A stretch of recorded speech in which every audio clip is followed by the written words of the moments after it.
That's knowledge we're learning, and we're learning fast. Some of the work that's out there exploring the general framework of vulnerability, which could help all of us procure AI, driven by our appetite for risk or risks we want to avoid, that's showing us that there are similarities across different kind of models and machine learning. So that's really interesting in terms of vulnerability. So you can have a very different machine learning problem, a different vertical, different technology solution, and yet they're vulnerable to a similar attack. Okay, so that's positive in that whatever we do to develop protection is translatable.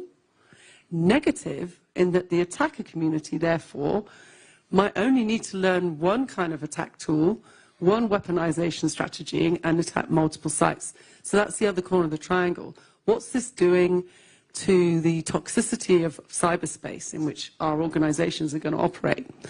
And that's worrying because machine learning has been used for years, on and off, to enhance attacks. And what we're seeing in the advent, the big investment that's happening in large language models is, of course, opportunities for attackers to predict our vulnerability better, because they can predict more about us as humans and the way in which we live. And if you can do that, you can target people, and often people are the way into the enterprise.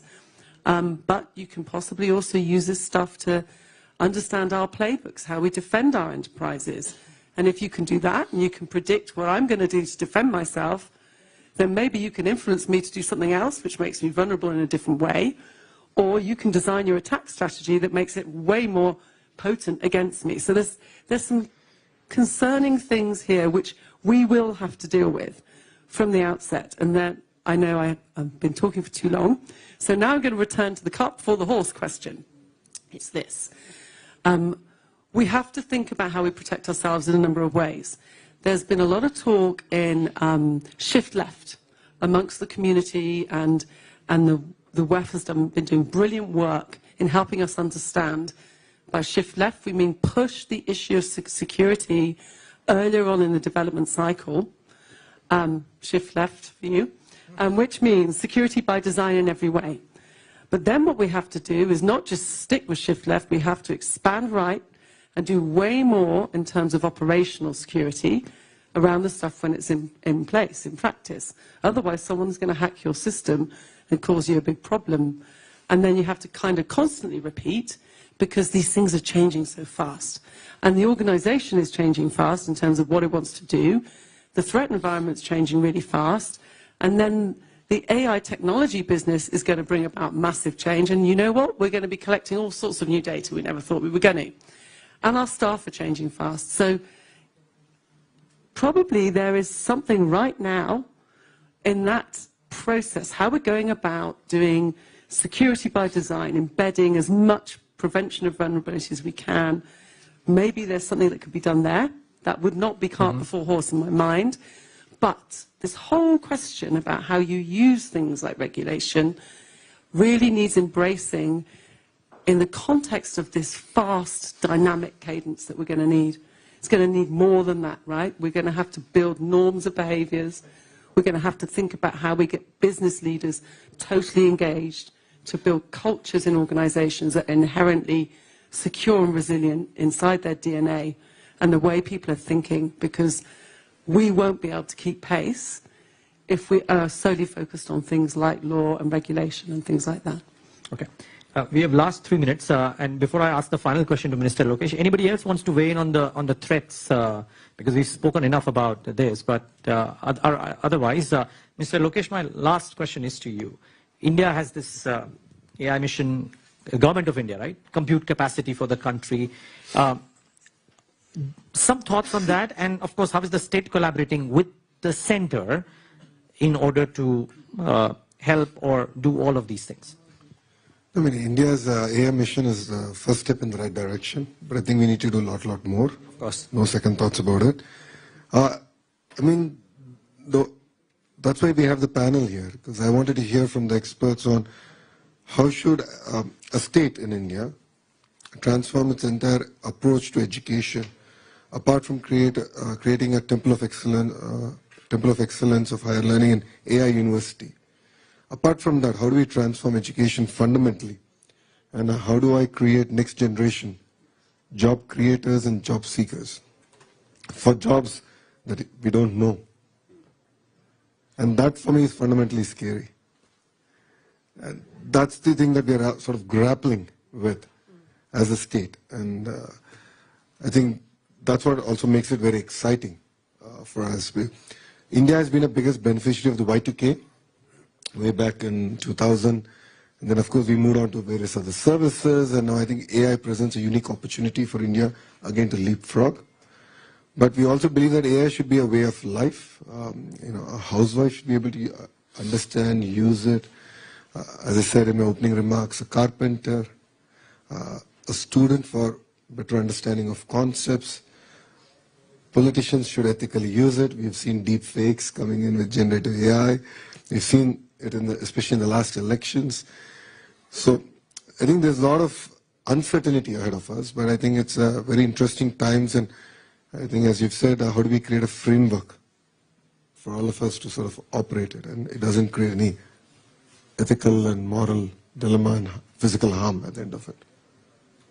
Powerful thoughts here from a lot of answers that have come in for what a state can do, collaborating with other stakeholders to create the next generation AI winners, Professor Lee.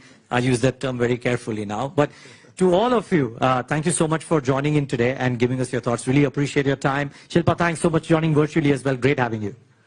Right. Thank you very much. Yep, and everybody, thanks for joining. A round of applause for the panel, please.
Terry Crees, Professor of Cybersecurity, University of Oxford, United Kingdom.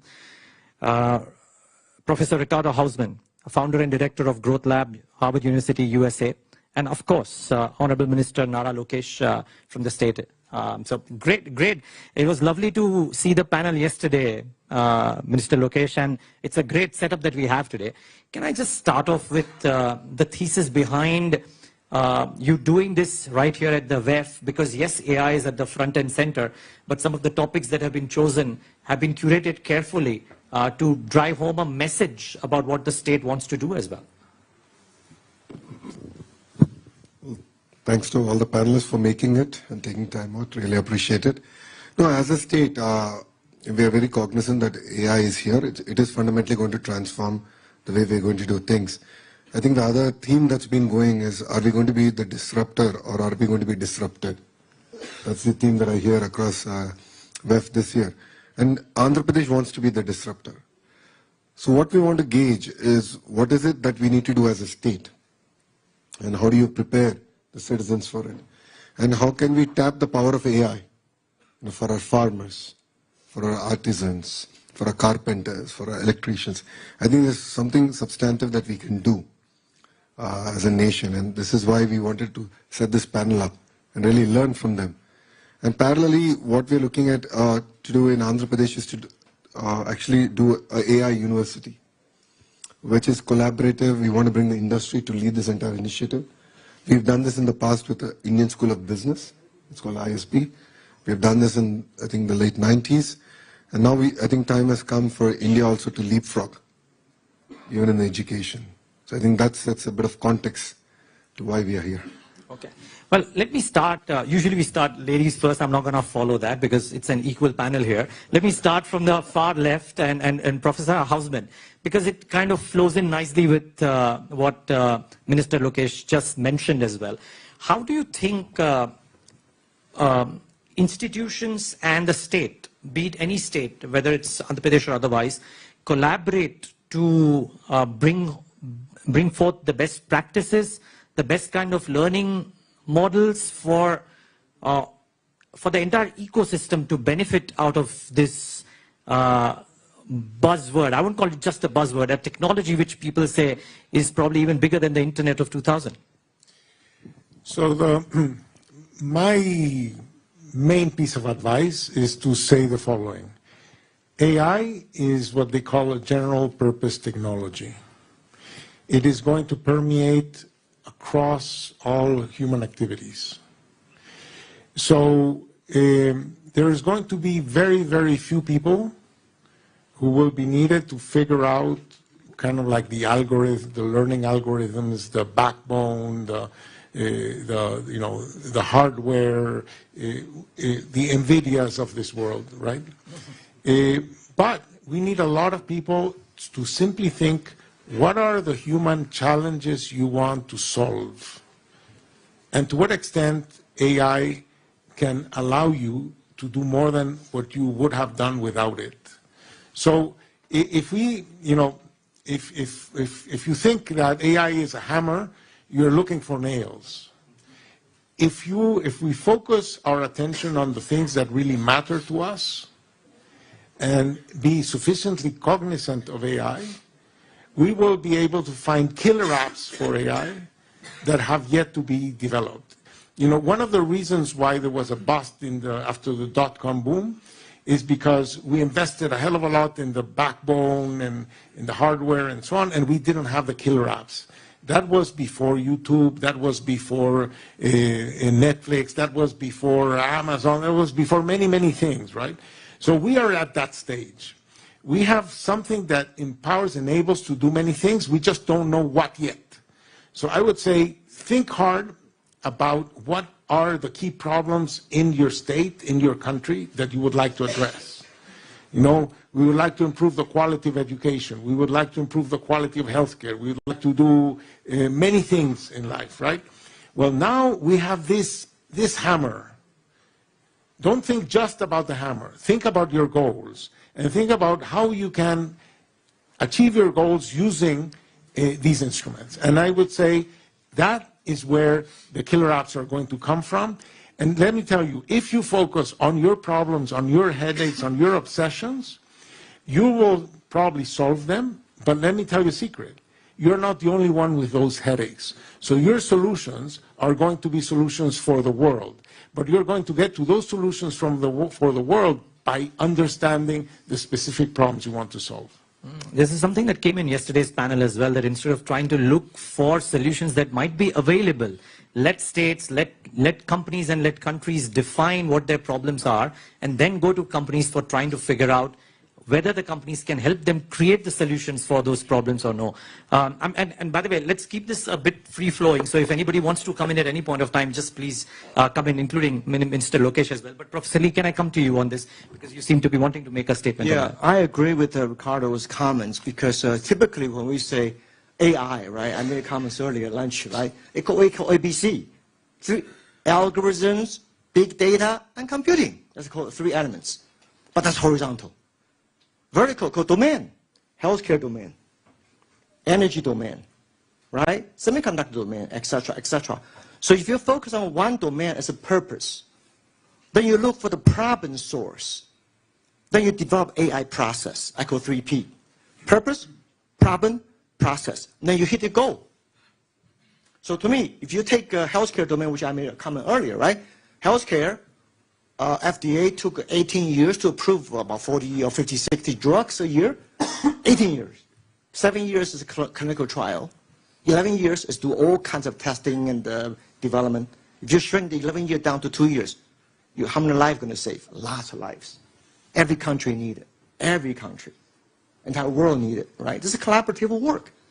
So you look at the positive, the area for that. Of course, you got to find what's the problem source first. So I do agree, I think we need to look at that kind of a killer end as a collaborative winning. Okay. Thank you for that. Shilpa, you want to weigh in on this, because I think there is a lot of question around that what state, and the key point about today's conversation was, can we shape the future of next gen AI, right? I mean, innovative hub, data factory, etc., and AI university that Minister Lokesh referred to. How does a state collaborate with different stakeholders in this whole AI ecosystem to do the best of all of these things? Yeah, thank you for that. So, what Honorable Minister Nara Lokesh ji mentioned, the government backing up these missions or having these initiatives around leading with AI, from a state like Andhra Pradesh, but not just for Andhra, but something that applies for the whole world. As Professor Ricardo mentioned, there are problems which are prevalent, not just to a certain state or a country. There are some problems which are like healthcare, for example, or education, which have a pretty, its applicabilities across large segments of the world. And in that sense, I truly believe that democratization of AI is important. And everybody, what that means is everybody should be able to take advantage of AI as a tool. Not everybody is going to be a machine learning engineer or a data scientist, but using AI as a tool and having the access to build solutions for their specific problems is the key. And that's possible through democratization of AI, through making education and training and upskilling available. And hence, I think government and states can play a really important role in supporting these initiatives that democratize AI education, with a strong focus on strengthening STEM education at all the levels, with a particular emphasis on AI and data science. Okay, well, I was going to ask Professor Susskind about this as well, but Professor Kreese has said that she just wanted to make a comment on this, yes. So please go ahead. Thank you, and thank you to the Minister for such a kind invitation. I just wanted to add my thoughts on this. I'm a computer scientist by training who became a cybersecurity expert, and I'm fairly certain you'll find lots of uses for AI. As I look around the room, I'm looking at energy, urban centres. We've been using machine learning for years. We know it can help us spot patterns in data that are really hard for humans to spot. We have huge data sets through the instrumentization of our environments. So if you're building smart cities or you're trying to manage manufacturing environments, process control, whatever it may be, there's definitely going to be opportunities. So I'll park that, I think that's for certain. I just wanted to come in on the educational piece and to urge you to think about a principled way of building the workforce of the future, and it's one that I benefited from as a computer scientist, and it's this. Teach our workforce transferable technology skills. So when I was taught computer science, I didn't attend a class to learn a coding language. I attended classes to learn how to write good code, code that works as it should do, efficient code. And then I was taught how to learn any language, whichever language was the one that everybody wanted to use. And I think that principled approach should apply in AI. What we need is people that know how to collect data, store data, label data, manage the integrity of data that's going to be inside the training. We need to teach people how to write the inference engines. No matter what platform they're writing it on, think about what it means to learn and to help a model learn. And then we need to teach people how you write good models for understanding the environment and the importance of the interface.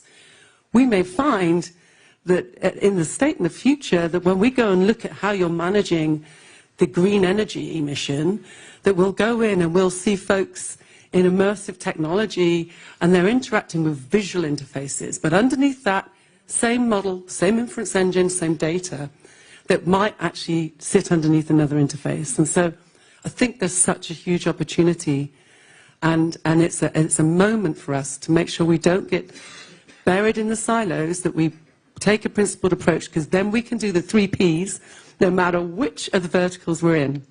Yeah, and Minister Lokesh, I would like to you to come in on this, but after a comment from Professor Susskind, because he looks at this argument closely, if I'm not wrong, and I would love to understand from you, because something that I was talking to Professor Creed about, that the pace of development in this field is so rapid. What is it that, let's say, for example, an AI university that the state is thinking of, can have as a necessary set of skill imparting that can help the students not just navigate through the AI challenges of today, sure, but over the course of the next few years, maybe? Sure. So I think when we think about skills in education, there are sort of 3 dimensions to this. The first is the what. What skills and what capabilities are we providing people with? And that, I think, is the one that gets most of the oxygen among politicians and policymakers, trying to anticipate what jobs will be valuable in the future, and so what skills do we need to teach people today. But I think there are 2 other really important dimensions to education, which sometimes get neglected. So alongside the what, there's also the how. You know, if you were to step into a time machine and go back 100 years and walk into a classroom or a lecture theatre, it would look remarkably similar to how they look today, despite the existence of many really interesting technological alternatives. So just one example. We know that one-to-one tuition with a human tutor is incredibly effective. An average student who receives one-to-one tuition will tend to outperform 98% of students in a traditional classroom setting. The problem is, of course, that providing everyone with a one-to-one tutor is incredibly expensive. Lucky to do it at some universities, but it's not a model that can scale. And that's what's so interesting about some of the systems that are being developed now, the personalized learning systems. Because what they're doing is they are tailoring in an automated way what is taught, how it's taught, the pace and so on, to the particular skills and weaknesses of the student in question. Kind of replicating that very effective but very expensive human model. And so, I thought it was very interesting that in the first few months of ChatGPT coming out, one of the first partnerships they did was with Salman Khan, who's the developer of Khan Academy, online platform providing instructional videos and practice problems, really high quality stuff. When I used to teach maths, I'd often direct my students towards it, really high quality resource. But what he did was he teamed up with ChatGPT to develop what he's called Khanmigo, which is essentially a sort of a tutor that sits with you as you're navigating the site and provides the kind of interaction that you might get from a human tutor. So I think the how is really important as well. Are we using technology to change how we educate as well? So there's the what, the how, and there's also, and this goes to your question exactly, the when. At what moments in people's lives are we providing them with the skills and the training required to flourish in the world of work? There is exactly as you say, there's a huge amount of uncertainty about the future. And the best response that we have to that uncertainty is flexibility. A willingness and a capacity for people to retrain and reskill later in life with the same intensity and seriousness with which we sort of expect people to educate themselves at the start of their lives. And so I know today people talk about things like lifelong learning and governments have personalized learning budgets. But if you actually look at the resources we put behind those sorts of initiatives, they completely pale in comparison to the kind of investments we make in people at the start of their lives. And that can't be right. So my advice for a university like this is not simply to focus on the what, the sort of skills and the capabilities, but it's also the how. How are you using the technologies themselves to change the way you teach and educate, and also the when. What sorts of people, at what moments in their lives are you reaching out to them, and are you, tailoring what you're teaching to the particular requirements of that particular moment? Minister Lokesh, I mean, I think in some fashion, all of this is very helpful because in India, considering the number of students out there, if you go for one-on-one human tutoring, then it's a profession that I would like to take up yesterday. It's going to be very rewarding. But any thoughts on that? And then also, just coupled with that, also a point that Professor Lee mentioned, right, about vertical needed. And you are out there setting up data factories, so to say. Give us some thoughts on that too. No, I mean, the more fundamental thing for me is in government schools, how can we use AI? And how can we create the personalized adaptive learning platforms available and prescriptive homework? This is something that we're really passionate about. And as a state, I've been questioning my entire team that how do we go from passive learning to active learning? For lack of a better word, how do you gamify the entire classroom interaction between students and enable them to absorb content far better? I think this is something that this is a journey that we've just started. We've earmarked, and this is something that we're actually going to deliver. That's one part. On the larger context, India has jumped over the personal computing, gone directly to smartphone, and then that presents a unique opportunity for us. So, healthcare. What's the role of wearables? If I want to look at preventive healthcare.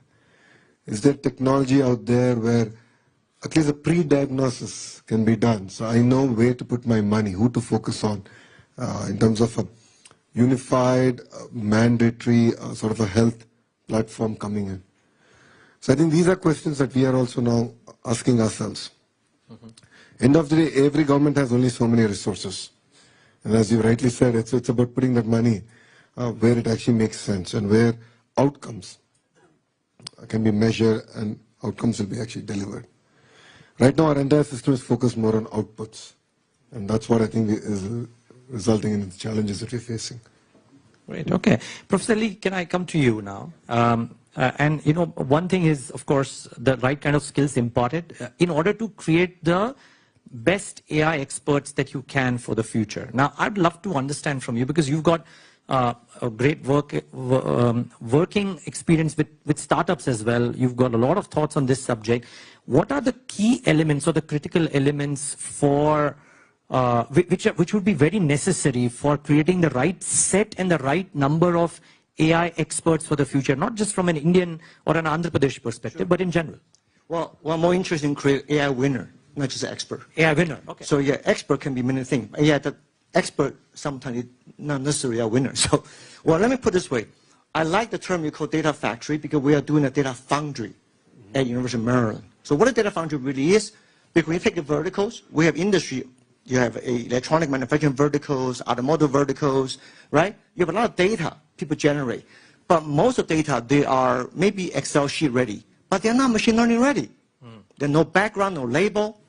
That's 80% of your work going to be. But if you have a data factory, you should have a good 3B. Baseline, background, and also good benchmarkable. I call 3B. If you have no baseline, no background, not benchmarkable, Anybody can speak apple, orange, you cannot compare them. Number one. Number two, the teaching method. I like you say when, how, what, which is very good. But I think in industry, we're talking about industry, right? AI has to have economic evidence. You cannot use AI for fun. Yeah, maybe, but if you cannot have an economic impact, how long is it going to last for fun? Well, first of all, the principle base, which anybody can teach. Every professor can teach principle. Second, we focus on practice-based. We create data sets that are ready to be used. You can learn different tools. Could be simply like support vector machine, self-organizer map, logistic regression, blah, blah, blah, CNN, whatever, right? But third, problem-based. After you learn how to use the data, hey, go back to your own problem. Collect your own data. Oh, that's a tough one.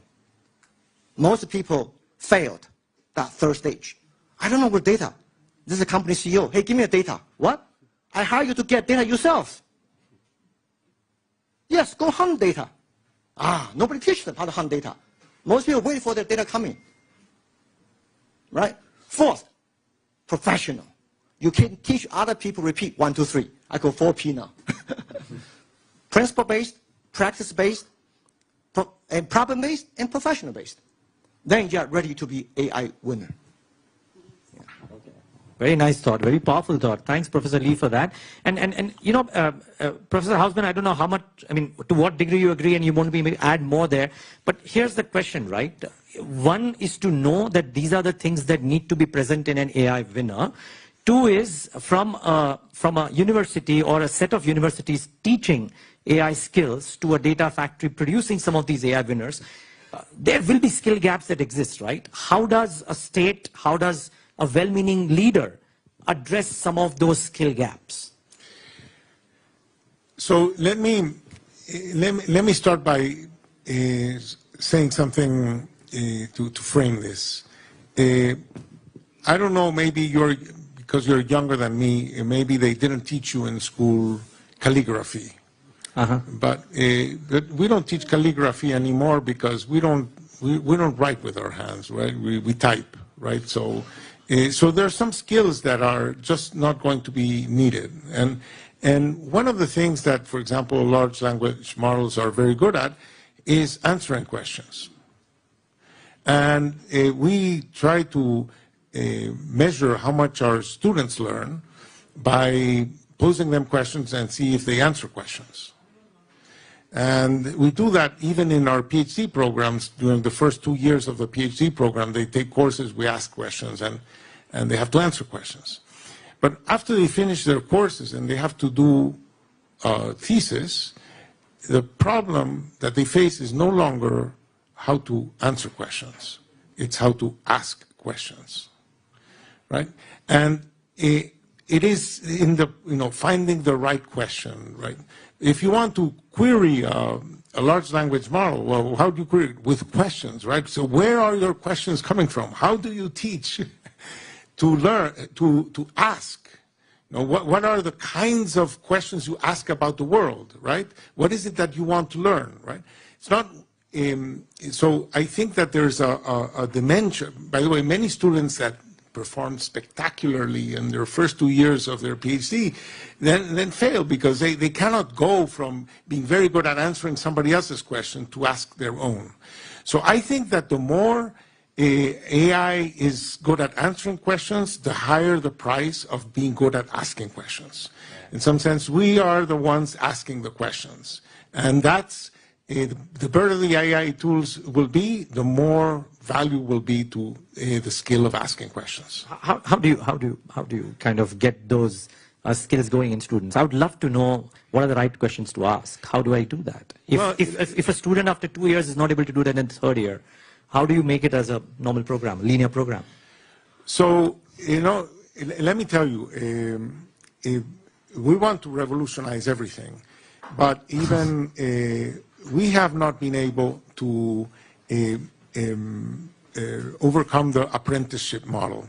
Even in our PhD programs, Okay, we put them for 2 years in school. These days, a PhD in economics lasts 6 years. So 2 years in school, and the other 4 years, it's in an apprenticeship program where we don't know how to teach the stuff we do. The only thing you can pick it up by seeing other people doing, by trying to do it yourself.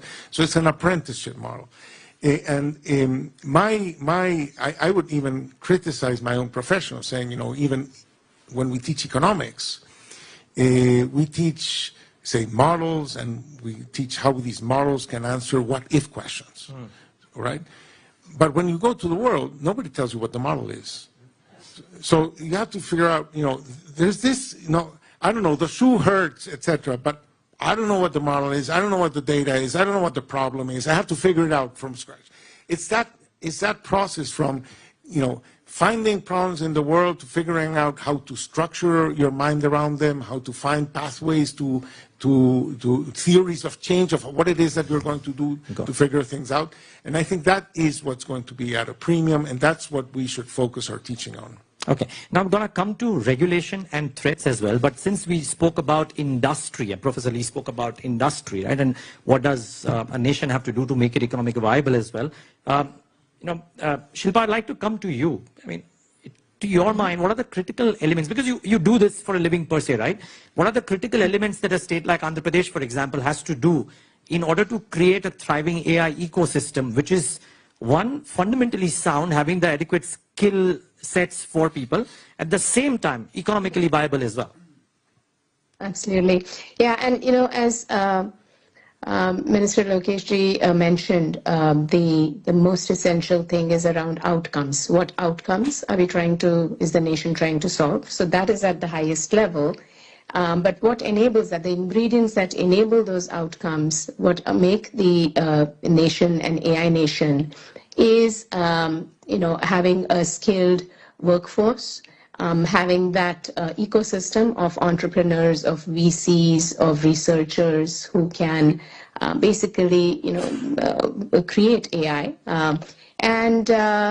Eventually, it is also about the access to compute. So to enable those data factories, those AI factories, which is essentially around the production of AI, it is important to think about it that you need the business ecosystems, the data, the infrastructure, the skill set in the workforce that can enable that factory, that can enable that production.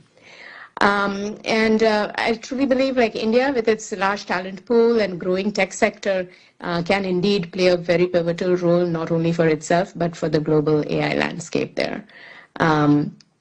And harnessing, basically the availability of data, and then of course processing that data, managing that data, and then harnessing insights from that is what we call that tokens or intelligence. So in a factory, in this AI factory, raw material is data, output is tokens or intelligence. And this intelligence can then, for the industry, be used for various sectors, right? Agriculture, healthcare, education were mentioned earlier. Yeah, I think this is basically the key ingredients: business ecosystems, data, infrastructure, skill sets. Okay. Well, a couple of other key elements for this would be cybersecurity. And Mr. Lokesh, please feel free to come in whenever, but one of the two things is cybersecurity and the regulation that should be put in place. So, Professor Suskin, the question that I've noted down for you, and I'd like to ask you, is that what's the AI regulation that should be firmly in place for any ecosystem to ensure its ethical use and a fit and proper use? I mean, if you broadly understand what I'm trying to ask, I mean, what are the regulations that should be put in place? Or should regulations even be? Is it too early? Is it too early? Putting the cart ahead of the horse? Yeah, I mean, I think very broadly, there is a lot of discussion today about the sort of technical limits to AI, what can and cannot be automated.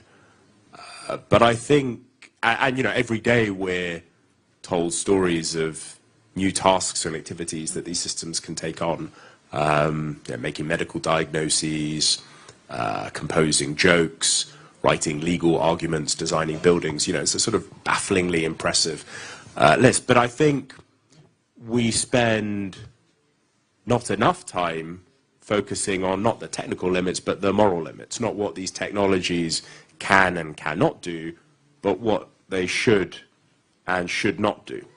And we already, face these questions today. There are systems in the US that are used to, AI systems that are used to inform parole decisions. And we might feel comfortable with that, but how would we feel about using a system to make, say, a life sentencing decision? Probably far less comfortable. There are systems in the medical setting which, as I said, can make medical diagnoses, and we might think, that's a terrific thing, but how would we feel about using a system in a hospital to decide whether or not to turn off life support systems based on, all the available data about, scarce beds, vitals, demand, and so on? Probably far less comfortable. And I think these sort of moral limits to these technologies are already binding on us, and in a way are kind of far more important than the technical limits to these systems. And it's these kind of moral limits that need to be reflected in the sort of regulatory regimes that we design. But exactly as you say, the challenge is that these technologies, we are regulating. If we attempt to regulate, we're going to be regulating something that we don't quite know what it looks like. And you only need to think about all the different ways in which the generative systems of the last few years have taken us by surprise in terms of what they can and cannot do to recognize the sort of immense scale of the challenge. Okay. So, Professor Kreis, if we do this and try to put regulations, are we putting the cart before the horse or no?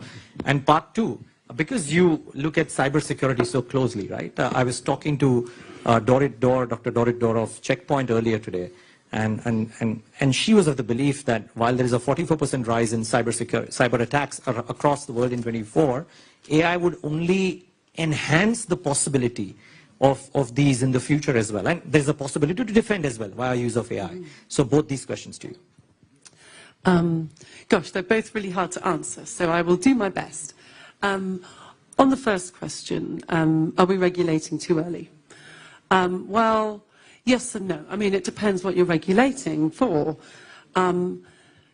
So what we have to do, and I'm going to go through the cybersecurity piece and then we'll get to the answer. When I think about AI and cybersecurity, I think about points of a triangle, three general areas where these two things are coming together. The one I'm not going to speak so much about is the use of machine learning and AI to enhance our cyber defense capabilities, our ability to protect our systems. That's been happening since the last century, as my daughter says, since the Ice Age, and it will continue to happen. Thank goodness, because we're going to have to match up to some pretty voracious and strong attacks. So we'll talk about that. There's kind of two areas we have to be really concerned about right now. One is, could our use of AI make us more vulnerable? Of course, yes. Whenever we embrace new technology, or whenever we change technology, there's the potential for new vulnerability. We've known that for years. The highly regulated markets, like, for example, the financial sector, which grew a lot of the growth and maturity in the profession, before 2010, in the early 2000s, since before the term cybersecurity, when we were all working in information assurance, inside those regulations and good practices, we did things like make sure if you have a big system upgrade, you're going to test it, you'll pen test it. This is security testing, this is looking for vulnerability. All of those good things we see translating into the recommendations for good practice around security of AI. But there's some challenges for us. There's something very different about the way in which machine learning and AI works. We know that they're inherently vulnerable, and we can see in the security research community, both in industry and academia, and in government, examples of how people are managing to compromise systems, either via the training data, or via the inference engine, or via the model. Once this stuff's in use, of course, your operational security head will be thinking about insider threats, people just conventionally being able to get access and modify, sabotage systems. What can they then do with that? So we have a challenge. Some of these vulnerabilities are new, and we kind of They're an evolution of an old type, but the way in which we bring them about and consider whether they can be exploited to do us harm, that's knowledge we're learning, and we're learning fast. Some of the work that's out there exploring the general framework of vulnerability, which could help all of us procure AI, driven by our appetite for risk or risks we want to avoid, that's showing us that there are similarities across different kind of models and machine learning. So that's really interesting in terms of vulnerability. So you can have a very different machine learning problem, a different vertical, different technology solution, and yet they're vulnerable to a similar attack. Okay, so that's positive in that whatever we do to develop protection is translatable. Negative in that the attacker community, therefore, might only need to learn one kind of attack tool, one weaponization strategy, and attack multiple sites. So that's the other corner of the triangle. What's this doing to the toxicity of cyberspace in which our organizations are going to operate? And that's worrying because machine learning has been used for years, on and off, to enhance attacks.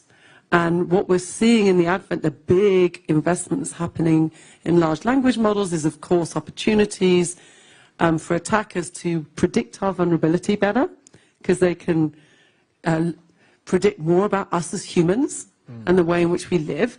And if you can do that, you can target people, and often people are the way into the enterprise. But you can possibly also use this stuff to understand our playbooks, how we defend our enterprises. And if you can do that, and you can predict what I'm going to do to defend myself, then maybe you can influence me to do something else, which makes me vulnerable in a different way. Or you can design your attack strategy that makes it way more potent against me. So there's some concerning things here which we will have to deal with from the outset. And then I know I've been talking for too long. So now I'm going to return to the cart before the horse question. It's this. We have to think about how we protect ourselves in a number of ways. There's been a lot of talk in shift left amongst the community, and the WEF has been doing brilliant work in helping us understand.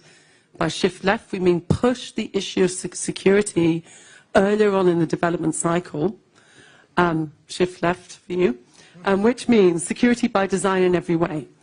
But then what we have to do is not just stick with shift left, we have to expand right and do way more in terms of operational security around the stuff when it's in place, in practice. Otherwise, someone's going to hack your system and cause you a big problem. And then you have to kind of constantly repeat, because these things are changing so fast. And the organization is changing fast in terms of what it wants to do. The threat environment's changing really fast.